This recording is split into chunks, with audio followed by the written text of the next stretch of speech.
mente para se comparar. Espontaneamente a mente mente.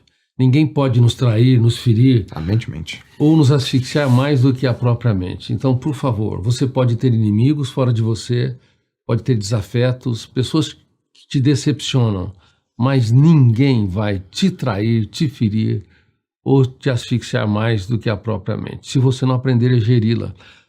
E por quê? Um dos fatores é que a construção de pensamentos que nunca foi estudado de maneira sistemática, Freud, Piaget, Vygotsky, Erich Fromm, Bion, se você pegar Kant, Hegel, Descartes, eles estudaram uma série de elementos da psique, da existência, das relações humanas, das relações sociopolíticas, mas não estudaram a essência que nos torna homo sapiens, o próprio pensamento. E eu te pergunto, o pensamento é virtual ou real? Você que é uma pessoa inteligente, tem mestrado, trabalhou na academia, você é uma pessoa, do ponto de vista da cultura acadêmica, diferenciado. O pensamento é real ou virtual? Joel, o que você acha? O pensamento é real ou virtual? Quando você conversa com a sua esposa, quando um psiquiatra atende um paciente com ataque de pânico, Tá. o pensamento é real ou virtual? Ele Quando é um pai virtual. orienta o filho sobre os seus conflitos, o pensamento é real ou virtual? Ele é criado. O pensamento é criado. Então, nesse contexto, o pensamento ele é virtual. Tá. Mas é a minha percepção, ele é real dentro do meu mundo. Então vamos lá. Recentemente eu dei uma conferência para mestres e doutores em psicologia. Eu fiz essa pergunta. E aí? Eles não sabiam responder. Pô, mas também é um nozinho também, né? E está na essência do que somos. Por exemplo, quando você é um especialista em diversas atividades humanas, em destaque hoje nas relações humanas, e também é um especialista na área de educação física.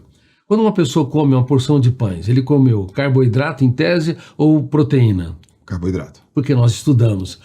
Todo mundo sabe que quando você come pães, você comeu carboidrato em Sim. tese, porque foi estudado. Mas infelizmente não foi estudado a natureza, os tipos e o processo de construção de pensamentos. E isso foi um lapso nas ciências enorme, inclusive que impediu de desenvolvermos ferramentas para protegermos a mente, para prevenirmos transtornos emocionais. Tá. 1 em cada 2 pessoas, mais de 4 bilhões de seres humanos, tem ou vai desenvolver um transtorno psiquiátrico. Nem 1% vai se tratar. 1 em cada 2 pessoas é um número absurdo. Só que isso era antes da pandemia. Depois da pandemia, pioramos o quadro. E se nós não entendemos a última fronteira da ciência, que é o pensamento, porque tudo é pensamento. Você não ama, inclusive, sem o pensamento, porque você não identifica o objeto do amor. Você não produz podcast se você não usar o pensamento. O cientista não produz conhecimento se não usar o pensamento. O pensamento é a matriz e a matrix de tudo. Só que qual a natureza do pensamento? Ele é real ou virtual? Quando um pai critica um filho, o pensamento é real ou virtual? Quando casais discutem, essa é a grande tese. Eu descobri que o pensamento, ele é imaterial, ele é virtual, ele nunca incorpora a realidade do objeto pensado. Eu posso produzir milhões de pensamentos sobre esse objeto e a água, mas nunca incorporarei a realidade do objeto pensado. Eu posso tratar de centenas ou milhares de pessoas nos mais diversos dramas emocionais, mas entre eu e o paciente há um anti-espaço. Insuperável.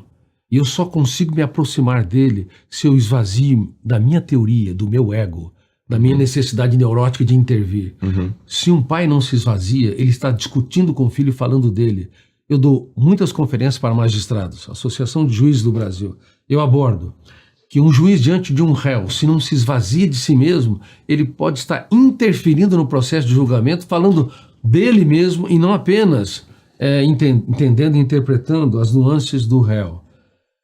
Isso nunca foi estudado. Então, se nós não entendemos que o pensamento é virtual, nós vamos elevar o tom de voz, porque acreditamos que o pensamento é real. Nós vamos criticar demais os outros. Por exemplo, quem critica 2 vezes é um pouco chato. 3 vezes é o que é. Critica a mesma coisa. O que você acha? É reclamão. é um cara muito chato, É reclamão. muito E chato. 4 vezes ou mais. Nossa, é insuportável. É isso. Ontem eu dei conferência para 2.000 mulheres e eu perguntei quem é que critica 4 vezes ou mais ou é insuportável. Quase todas. Tá na mão.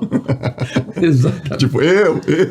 Bom, por que nós repetimos a mesma correção? Porque acreditamos que o pensamento é um bisturi real. Ele pode mudar a matrix ou a memória das pessoas, pode mudar a emocionalidade, a angústia, a teimosia, a impulsividade. E nós não conseguimos mudar. Por isso, uma das ferramentas mais importantes que deriva dessa compreensão complexa é que nós temos que mudar a era do apontamento de falhas para a era da celebração dos acertos. Opa. Aí é bom, hein? A gente vive numa era de apontamento de falhas, né? Ou a gente é naturalmente um apontador de falhas? É naturalmente. Você não precisa aprender.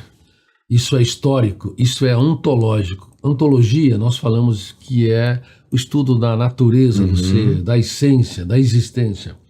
Ao longo da nossa história, nós somos apontadores de falhas, porque acreditamos que o pensamento, que é um instrumento da nossa intelectualidade, que nós usamos todos os dias para viver, andar, respirar, ele é real, mas não é real, o pensamento é virtual. Então nós temos que aprender a economizar discussões, atritos, capacidade de mudar o outro. Ninguém muda ninguém, temos o poder de piorar os outros e não de mudá-los. Mas podemos provocá-los para que eles mesmos se mudem.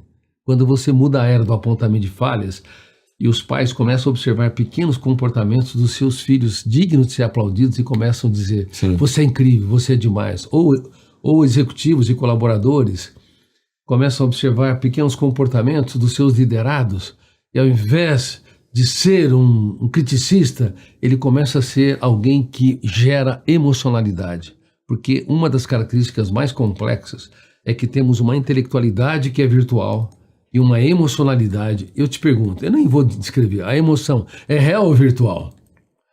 A emoção? Bom, você veio para me entrevistar e eu estou te entrevistando. Mas eu adorei. É porque eu já entendi o teu jeitão. A emoção, ela é virtual. Quando você sente mesmo? Eu sinto, então ela é real. Ela é real. Se você... Mas olha só, o pensamento, ele é virtual. Mas o pensamento, ele não é ele é reflexo de um estímulo, né? Do ambiente. Detona o gatilho, abre janelas lights ou quilos ou neutras, arquivos mentais. E você acessa milhares de informações para produzir as cadeias de pensamento. Os estímulos, de fato, representam a mola propulsora da construção de pensamento. Exemplo. Estímulos externos e internos. Vou subir para falar para 200 pessoas. Tenho que subir, fazer uma apresentação, defender um TCC, fazer apresentação para uma equipe.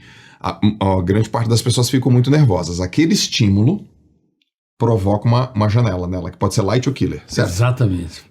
E é o pensamento que determina isso, né? Então aquele frio na barriga pode ser: meu Deus do céu, um monte de gente que eu vou falar, minha boca tá seca, não vai dar, meu Deus, tô nervoso. Ou pode ser: uau. Então é impressionante. Você, de maneira inteligente, abordou os dois mundos que constituem a mente humana. A intelectualidade, que é virtual, que não tem dor, não tem angústia, é imaterial. Não tem ansiedade, ela em tese, não tem desespero, angústia, não tem humor depressivo, não tem alegria, não tem prazer. A intelectualidade é um mundo fluido. Nós produzimos milhares de pensamentos por dia, porque na esfera da virtualidade somos deuses que constroem com fluidez e uma criatividade surpreendente. Cada ser humano, mesmo aquele que não frequentou uma universidade ou fez o stricto sensu, mestrado ou doutorado, ele tem uma criatividade tão ou maior do que qualquer cineasta de Hollywood. Você não precisa assistir a um filme de terror para se aterrorizar. Exato. Basta você dar liberdade para a sua própria mente. Bom, então a intelectualidade é fluida. Agora, nós não produzimos milhares de emoções por dia, porque a emoção, ela é real. Uma pessoa que está sentindo dor, não importa se ele define intelectualmente, virtualmente, ela como angústia, ansiedade, humor triste, não importa. Okay. Ela está sentindo um sofrimento. Então, a emoção, ela é real. Então, Portanto, há dois mundos completamente diferentes. Um mundo hipercriativo, Ok. que nos leva a pensar no futuro, remoer o passado, construir personagens, projetos, sonhos, milhares de ambientes, fantasias, todos os dias, inclusive quando dormimos nos sonhos. E é um mundo que pode ser arrastado pelos pensamentos, que é a emocionalidade. Então, se você for dar uma palestra, ou uma pessoa for dar uma palestra, eu sei que você treina muitos líderes, e a glossofobia, que é o medo de falar em público, atinge cerca de 75% das pessoas, mesmo pessoas muito cultas. Então, no exato momento em que está diante da plateia, detona vários gatilhos, não apenas o gatilho do que ela vai apresentar, mas a plateia dá sinais. Alguém bocejando, alguém distraído, vendo o celular, detona vários gatilhos, abre janelas, se abrir janelas killers, como você disse, traumáticas, que têm o medo de falhar, o medo de não estar correspondendo às expectativas e assim por diante, não apenas se produz pensamento, mas o pensamento, ele arrasta a emoção. O princípio de arrasto do que é virtual para o emocional é que faz com que nós criemos os cárceres mentais. Se eu apenas pensasse no futuro, mas não desse crédito ao pensamento, eu não sofreria pelo futuro. Mas se eu der credibilidade autógena, o princípio da credibilidade autógena é o princípio do arrasto da emoção. E nesse exato momento, há milhões de pessoas perdendo o sentido de vida, querendo morrer. Exato. Por quê? O pensamento é virtual, é estéreo, mas a credibilidade que eu dou para os pensamentos, de que eu não tenho valor, que eu não sou importante, que eu não sou alguém inteligente, capaz de impactar, essa credibilidade se torna a mesma credibilidade, entre aspas, metaforicamente dizendo, que você acredita que tem dinheiro no banco, ou você acredita que tem bens lá. Enfim, se você tem reservas no banco e acredita, você está seguro. Se você não acredita, você corre para o banco. Milhares de pessoas correm para o sistema financeiro, ele quebra, é um crédito. Então é fiduciário. Sim. Também na mente humana há um sistema de credibilidade que pode levar um ser humano a ser encarcerado, aprisionado, asfixiado, ou um ser humano livre, protagonista da sua própria história. E isso é completamente novo do ponto de vista sociológico, do ponto de vista psiquiátrico, psicológico e filosófico, inclusive. Quanto que a criação, paternidade, maternidade, pais, professores, líderes religiosos, pessoas que exercem autoridade na vida das pessoas,